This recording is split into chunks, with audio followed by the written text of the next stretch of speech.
Jadi kita sampai kepada firman Allah Subhanahu wa taala, "Allazi khalaqal mauta wal hayata liyabluwakum ayyukum ahsanu amalan wa huwal azizul ghafur."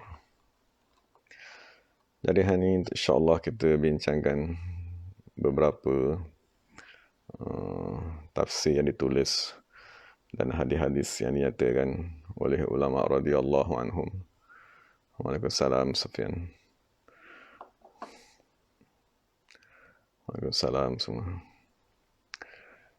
Jadi pertama sekali kita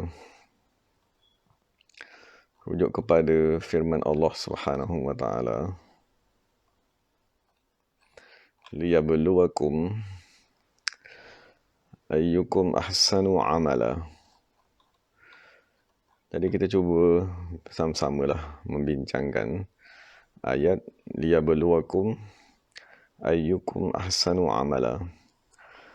Maksudnya Allah Subhanahu wa taala menyatakan di dalam ayat kedua surah Tabarak ni bahawa Allah Taala mencipta kehidupan dan kematian untuk menguji manusia. Siapakah yang mempunyai amalan yang paling cantik sekali, amalan yang paling baik. Dan dalam hadis Nabi SAW menyatakan daripada Abi Sa'id Al-Khudri radhiyallahu anhu, qala Rasulullah sallallahu alaihi wasallam, "Inna dunya hulwatun khadirah." Sesungguhnya dunia ni ialah satu yang manis dan sesuatu yang cantik. Wa inna Allah Ta'ala mustakhlifakum fiha. Dan Allah Subhanahu wa taala mencipta kamu di bumi, menjadikan kamu khalifah di bumi, liyanzura kaifa ta'malun. Untuk Allah Subhanahu wa taala melihat bagaimanakah kamu nak beramal. Fattaqun nisa, maka Nabi berkata, fattaqud dunya. Hendaklah kamu tadi bertakwa, meminta perlindungan daripada ujian dunia. Wattaqun nisa, dan hendaklah kamu tadi meminta perlindungan dengan Allah Subhanahu wa taala daripada fitnah an-nisa, perempuan. Fa inna awwala fitnati bani Israil kanat fin nisa. Dan sesungguhnya awal-awal fitnah Bani Israel ialah pada wanita. Jadi dalam hadis ni maksudnya dinyatakan bahawa Allah Subhanahu wa taala mencipta manusia dan meletakkannya di dunia liyanzura, untuk melihat bagaimanakah manusia tadi beramal. Dan dalam surah Tabarak ni dia menyatakan liyabluwakum, untuk Allah Subhanahu wa taala menguji kamu. Jadi kalau kita rujuk kepada ayat yang lain, Allah Subhanahu wa taala berfirman, "Wa ma khalaqtul jinna wal insa illa liya'budun." Tidak ada aku ciptakan jin dan manusia melainkan supaya mereka tadi menyembah. Jadi kita ada beberapa nas yang pada zahirnya nas-nas tersebut menceritakan tentang sebab penciptaan. Sebab penciptaan manusia dan jin ialah untuk mereka tadi beribadat kepada Allah Subhanahu wa taala. Kemudian di dalam surah Tabarak, Allah Taala menyatakan mencipta kehidupan manusia dan mencipta kematian di kalangan mereka untuk menguji amalan-amalan yang mereka lakukan. Dan begitulah juga dalam hadis tadi Nabi SAW menyatakan bahawa innallaha mustakhlifakum. Allah Subhanahu wa taala menjadikan kamu khalifah di dunia, liyanzura, untuk melihat bagaimanakah kamu tadi beramal.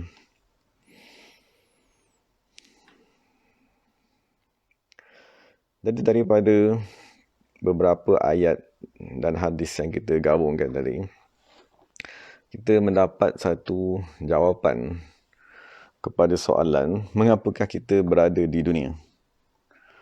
Maksudnya syaitan dia akan membisikkan, siapakah kamu, kenapakah kamu berada di sini, Mengapakah kamu dilarang daripada dunia, dilarang daripada maksiat ini, dilarang daripada keseronokan.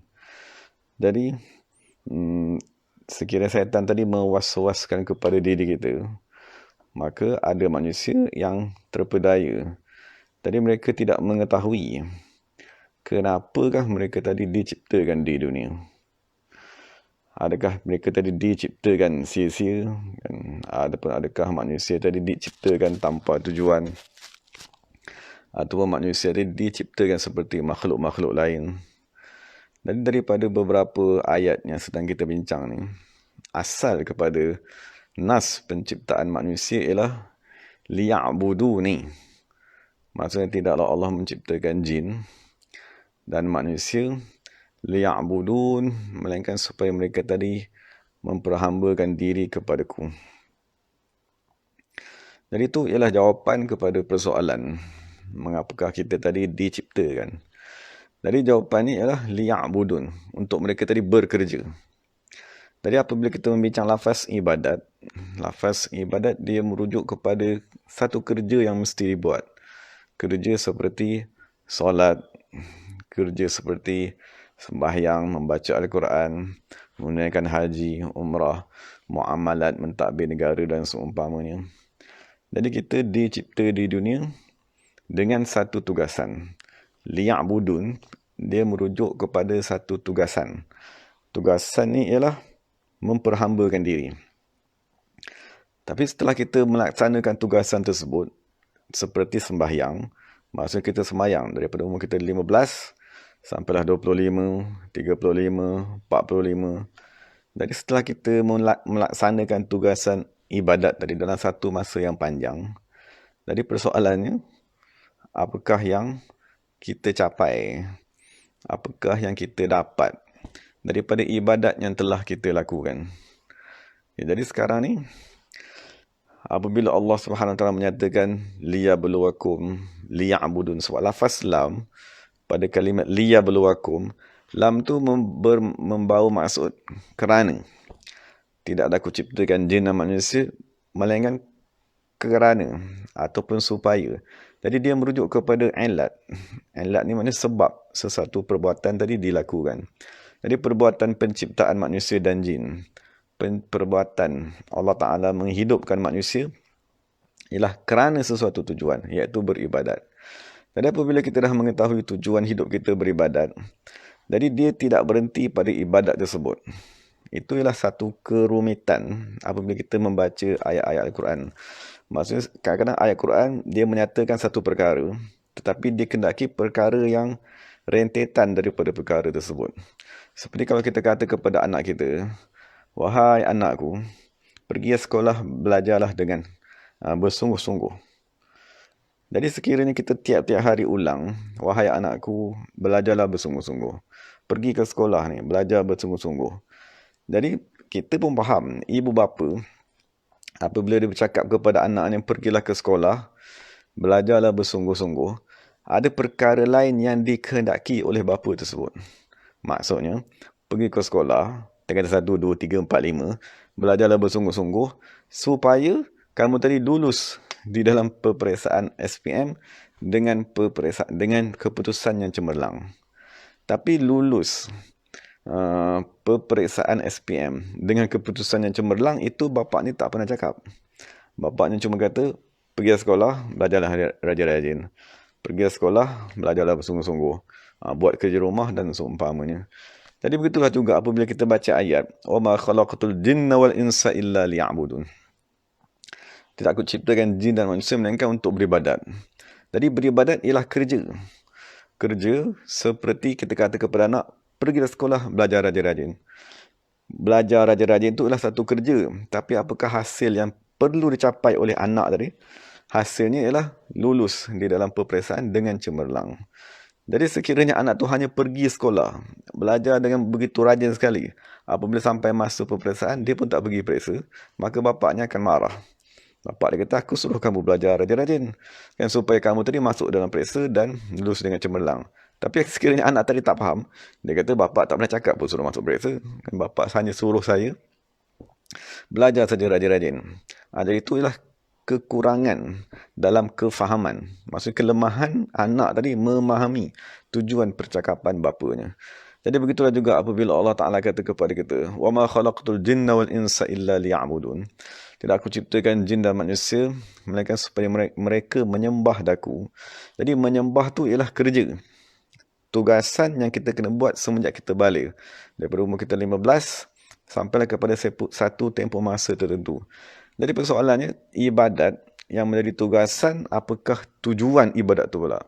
Sebagaimana belajar bersungguh-sungguh, tujuannya ialah lulus periksa dengan cemerlang, maka ibadatnya dituntut daripada manusia.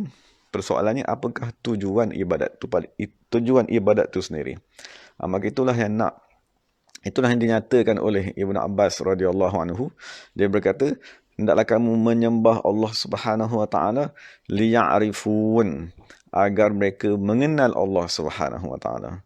Jadi mengenal Allah Subhanahu wa taala itu ialah perkara yang mesti dicapai daripada sesuatu ibadat. Maksudnya apabila kita dah beribadat, kita dah mula sembahyang daripada umur 15 tahun sampai kepada 25 tahun. Jadi kita tanya diri kita, ni dah 10 tahun aku sembahyang ni, dah kenal Allah Subhanahu wa taala ke belum? Sekiranya belum kenal, nanti kita akan beribadat lagi daripada 25 sampai 35. Lepas tu kita tanya, ni dah 20 tahun aku beribadat, dah mengenal Tuhan ke belum? Nanti daripada 35 sampai kepada 45. Kita tanya balik diri kita, ni dah 30 tahun dah aku sembahyang, maka sudahkah aku mengenal Allah Subhanahu wa taala? Jadi sekiranya setelah 10 tahun, 20 tahun, 30 tahun kita beribadat dan kita dah dikurniakan dengan ma'rifatullah, mengenal Allah Subhanahu wa taala, maka itulah tanda ibadat yang kita buat tadi betul. Tanda ibadat yang kita buat tadi sempurna. Kerana ibadat tadi membawa hasilnya. Maksudnya ada hasil yang kita dapat daripada ibadat tersebut. Tetapi sekiranya ibadat yang kita buat tadi dah 20 tahun, 30 tahun, tidak lagi, masih belum mendatangkan hasilnya, maka ketahuilah ibadat tersebut masih belum sempurna. Maksudnya ibadat tadi ada syarat ataupun ada perkara yang tak cukup. Jadi, kenapakah setelah kita beribadat 10 tahun, 20 tahun, 30 tahun, ibadat tadi belum mendatangkan makrifah kepada kita? Maka jawapannya pada ayat kedua ni. Ayat kedua daripada surah Tabarak ni, Allah Ta'ala kata, khalaqal mauta wal hayata. Maksudnya, kenapa kamu dah beribadat 30 tahun, tapi masih belum mengenal Allah Subhanahu wa taala? Kerana satu penyakit namanya al-mauta, kematian. Maksudnya hati kita masih mati. Jadi apabila kematian tu masih lagi sifat yang berada di dalam hati kita, maka sememangnya lah kita tidak boleh mengenal Allah Subhanahu wa taala. Dari itu hubungan yang kita nak bincang antara ayat وَمَا خَلَقْتُ الْجِنَّ وَالْإِنسَ إِلَّا لِيَعْبُدُونَ. Tidak ada aku ciptakan jin dan manusia melainkan untuk menyembah. Dan menyembah tadi adalah satu tugasan yang tujuan di hujung ni ialah mengenal Allah Subhanahu wa taala. Dan sekiranya kita masih belum mengenal Allah Subhanahu wa taala, maka hendaklah kita ketahui tidak mengenal tadi disebabkan oleh satu penyakit ataupun satu aib yang diistilahkan sebagai al-maut, kematian yang menimpa kepada diri kita. Jadi kita dah bincangkan macam manakah cara untuk seseorang tadi menyelamatkan dirinya daripada kematian tersebut, dan apakah usaha yang boleh dia buat agar dia tadi dihidupkan hati dan rohaninya. Jadi moga-moga Allah Subhanahu wa taala menghidupkan hati kita dan dikurniakan dengan pengenalan tersebut. Jadi apabila Allah Ta'ala kata di sini, kita sambunglah, liyabluwakum ayyukum ahsanu. Jadi kita dah bincang lafaz ahsanu, dia merujuk kepada jawapan yang kita bincang tadi. Sebab kita dah bincang, Allah Ta'ala menciptakan jin dan manusia untuk beribadat. Okey, sekarang ni semua dah beribadat. Tapi apabila beribadat, Allah Ta'ala nak pilih ataupun Allah Ta'ala nak melihat siapakah dari kalangan mereka yang ahsanu. Dan kita dah bincang ahsanu tadi merujuk kepada sabda Nabi sallallahu alaihi wasallam, an ta'budallaha ka'annaka tarahu fa illam takun tarahu fa innahu yaraka. Maksudnya kita bincang tadi, apabila tujuan daripada ibadat ialah ma'rifatullah, mengenal Allah Subhanahu wa taala, maka daripada ayat Tabarak kita fahami Ma'rifah hanya boleh dicapai apabila hati seseorang tadi hidup. Dan apabila hati seseorang tadi hidup, itulah yang diistilahkan sebagai ahsanu amalan. Amalan seseorang tersebut amat cantik sekali di sisi Allah Subhanahu wa taala. Jadi kita nak bincangkan ahsanu pada ayat Al-Quran ni, pada surah Tabarak ni, dia boleh juga difahami. Maksudnya lafaz ahsanu, kita rujuk kepada hadis, salah satu hadis yang khusus daripada Nabi SAW.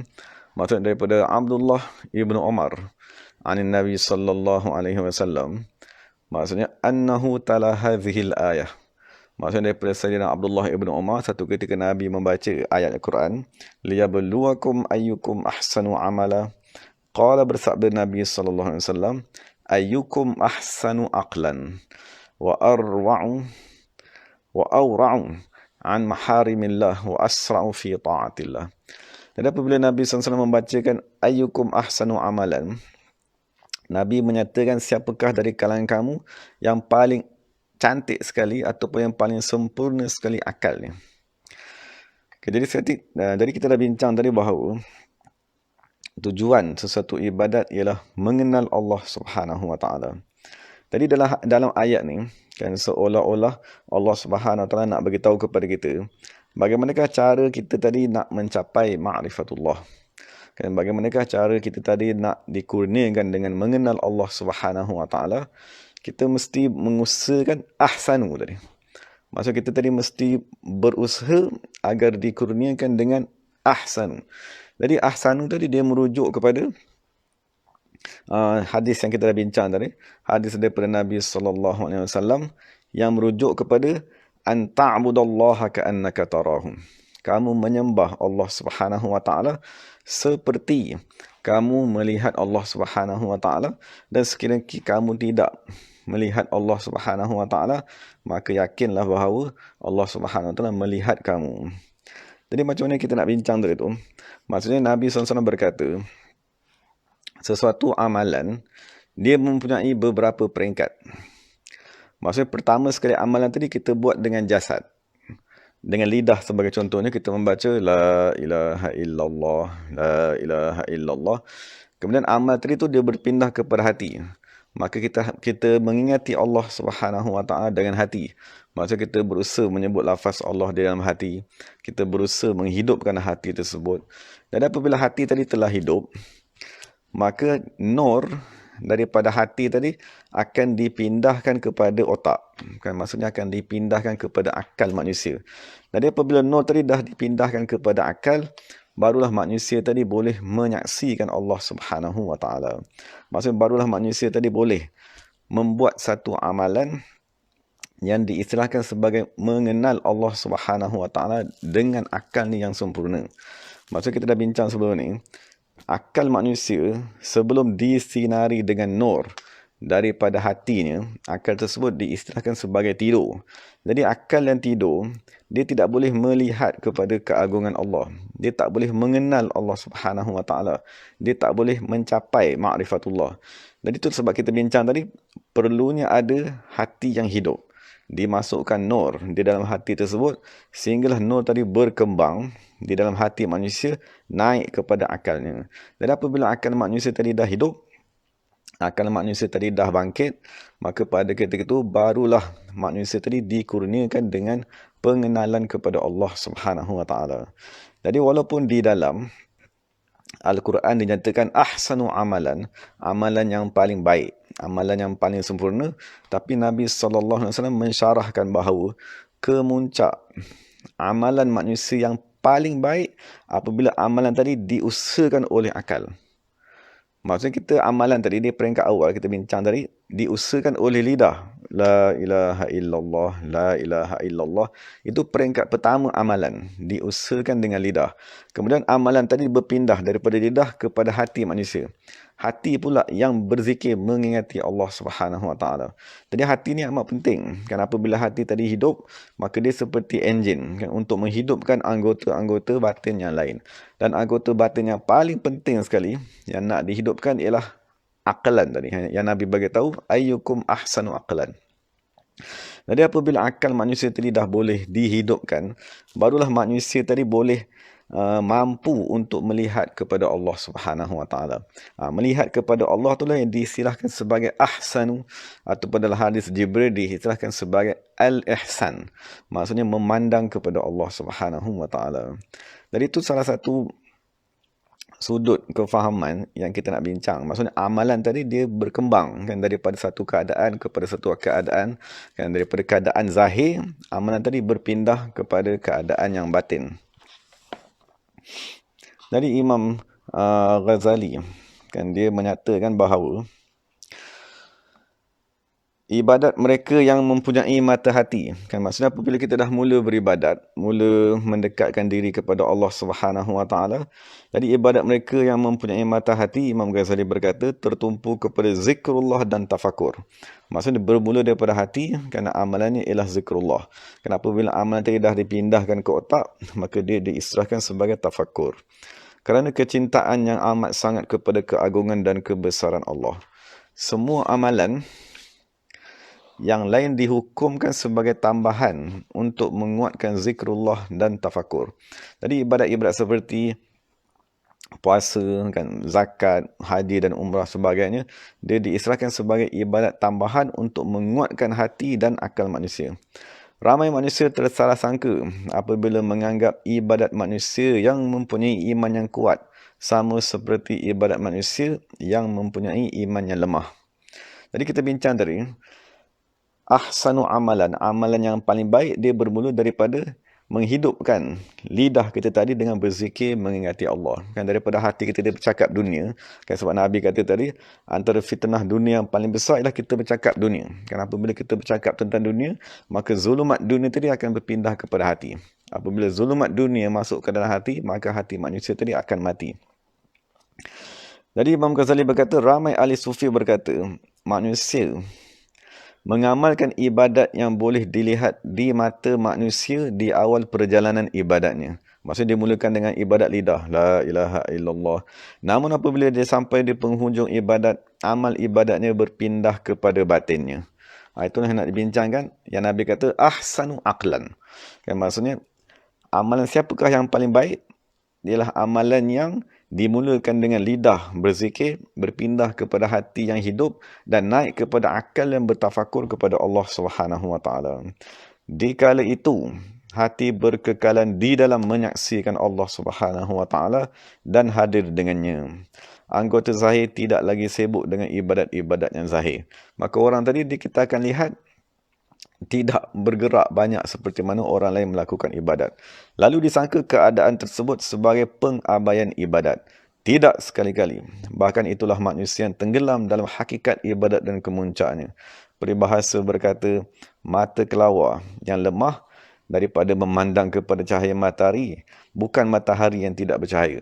Maksudnya apabila kita dah sampai kepada kemuncak ibadat, maksudnya apabila hati tadi dah mula hidup, akal kita dah mula bersinar, maka pada ketika itu ibadat tadi tidak dapat difahami oleh orang kebanyakan. Jadi jangan kita bersangka buruk, kan? Maksudnya kita lihat ada manusia kerjanya duduk, kan, ataupun kerjanya duduk di dalam masjid, kan, ataupun kerjanya duduk di atas sejadah. Jadi kita sangka kita yang banyak baca Quran, kita sangka kita yang banyak semayang, kita sangka kita lagi baik daripada orang tersebut.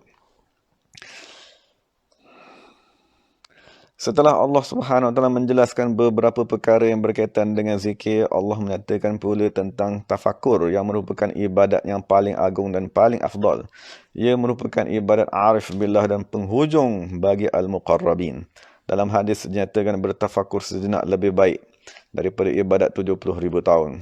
Syekh Junaid berkata, majlis yang paling mulia dan paling tinggi kedudukan di sisi Allah ialah majlis berfikir di medan tauhid. Maksudnya majlis yang membincangkan tentang keesaan Allah Subhanahu Wa Taala. Duduk kita berfikir membincangkan tentang keesaan kewujudan Allah Subhanahu Wa Taala. Ma'rifah, mahabbah dan bersangka baik dengan Allah Subhanahu Wa Taala. Alangkah beruntungnya manusia yang diberikan rezeki tersebut.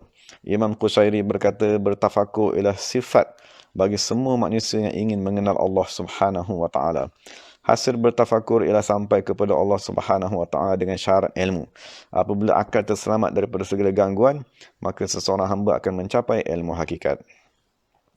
Isteri Abu Zar, sahabat Nabi radhiyallahu anhu, ditanya tentang ibadat suaminya. Sahabat-sahabat yang agung ni, Abu Zar radhiyallahu anhu, lalu beliau menjawab. Maksudnya ditanya apa ibadat Abu Zar ni, berapa banyak dia sembahyang, berapa ribu rakaat, kan berapa banyak dia baca Quran. Maka isteri dia menjawab, dia duduk bertafakur di satu sudut di rumahnya sepanjang siang. Isteri Abu Bakar radhiyallahu anhu juga ditanya, lalu dia menjawab, dia duduk bertafakur di satu sudut rumahnya sepanjang malam. Jadi itu salah satu ibadat, ialah semata-mata duduk berfikir tentang keesaan Allah Subhanahu wa taala. Begitu juga jawapan isteri Abu Darda radhiyallahu anhu. Ditanya apakah ibadat Abu Darda radhiyallahu anhu, dia kata salah satu ibadat yang dia amalkan ialah duduk berfikir. Nabi Isa AS berkata, beruntunglah bagi sesiapa yang tutur kata ni ialah berzikir, diam ni ialah bertafakur, dan pemandangan ni ialah mengambil pengajaran. Dari Imam Hasan Al-Basri berkata, sesiapa yang tidak bercakap dengan hikmat, maka dia melakukan perkara yang sia-sia. Sesiapa yang tidak berfikir semasa diam, maka dia berada di dalam keadaan lalai. Sesiapa yang tidak memandang sambil mengambil pengajaran, maka dia berada di dalam keadaan sia-sia. Jadi dalam kitab hikam dinyatakan tidak terdapat sesuatu pun yang memberi kemanfaatan kepada hati sebagaimana kemanfaatan yang diperolehi semasa beruzlah di medan tafakur. Jadi kita dah maklum sekarang, apabila Allah Subhanahu Wa Taala menjadikan kita tadi kekal duduk di rumah, maka itulah peluang untuk kita tadi memperbanyakkan ibadat, kan, menghidupkan hati kita, agar hati tadi yang hidup boleh memindahkan cahaya kepada akal untuk membawa kepada tafakur. Bertafakur ialah pelita kepada hati manusia. Apabila tidak berfikir, maka tiada cahaya menyinarinya. Tafakur terbahagi kepada dua, tafakur tasdik dan tafakur iman. Tafakur syuhud dan pemandangan. Yang pertama adalah bagi mereka yang mengambil pengajaran, dan yang kedua bagi orang yang menyaksikan. Yang kedua ialah ibadat orang arifin, pahala yang tidak dapat dihadkan kepada 60 ataupun 70 tahun, bahkan setiap saat daripadanya menyamai 1000 tahun. Wallahu ta'ala alam. Dari itu beberapa nas ulama radhiyallahu anhum yang mensyarahkan tentang kalimat ahsanu amalan. Jadi pertama sekali kita dah bincang, tujuan kita hidup di dunia ialah untuk bekerja, dan nama kerja tersebut ialah ibadat. Dan ibadat tadi kemuncaknya ialah mengenal Allah Subhanahu Wa Taala. Jadi dinyatakan dalam surah Tabarak ni, untuk kita mencapai mengenal Allah Subhanahu Wa Taala tadi, kita mestilah dikurniakan dengan al-hayat. Maksudnya lidah yang hidup dengan zikrullah Subhanahu Wa Taala, kerana lidah yang berzikir akan membawa kepada hati yang berzikir. Apabila hati tersebut berzikir, barulah dia tadi boleh menyinari akal. Baru akal tadi boleh bangkit untuk mengenal Allah dan melihat, berfikir kepada Allah Subhanahu Wa Taala. Jadi itulah yang disyarahkan oleh Nabi sallallahu alaihi wasallam sendiri, lafaz ahsanu amalan yang merujuk kepada ahsanu aqlan. Siapakah dari kalangan manusia yang mempunyai akal yang paling baik? Jadi akal yang paling baik ialah akal yang berfikir kepada ketuhanan. Mana selagi akal kita tadi dia masih tidur, pemikirannya hanya kepada dunia, kan, pemikirannya hanya kepada tumbuh-tumbuhan, kan, pemikirannya kepada pokok, kan, pemikirannya kepada pekerjaan, pemikirannya kepada rumah, harta benda sebagainya. Itu kerana akalnya tadi akal yang sebenar masih tidur. Jadi akal yang asas dia hanya boleh berfikir kepada jasad, kan, kepada keperluan jasad. Tapi akal sebenar tadi yang masih belum disinari, yang masih belum dibangkitkan, maka dia tak boleh buat kerja kerana dia masih belum dibangunkan. Jadi apabila akal yang sebenar tadi bangkit, maka dia barulah boleh berfikir kepada ketuhanan. Dan apabila akal tidak dah mula berfikir kepada ketuhanan, maka ketahuilah itulah yang diistilahkan sebagai ahsanu amalan. Amalan yang paling baik di sisi Allah Subhanahu Wa Taala ialah berfikir pada medan tauhid, kan, berfikir tentang keesaan Allah Subhanahu Wa Taala pada martabat kewujudan Allah Subhanahu Wa Taala. Dari itu beberapa nas daripada hadis Nabi SAW yang berkaitan dengan ayat yang sedang kita bincangkan. Jadi insya-Allah sekiranya Allah Taala izin, kita sambunglah beberapa ayat yang lain di masa yang akan datang. Wallahu taala alam.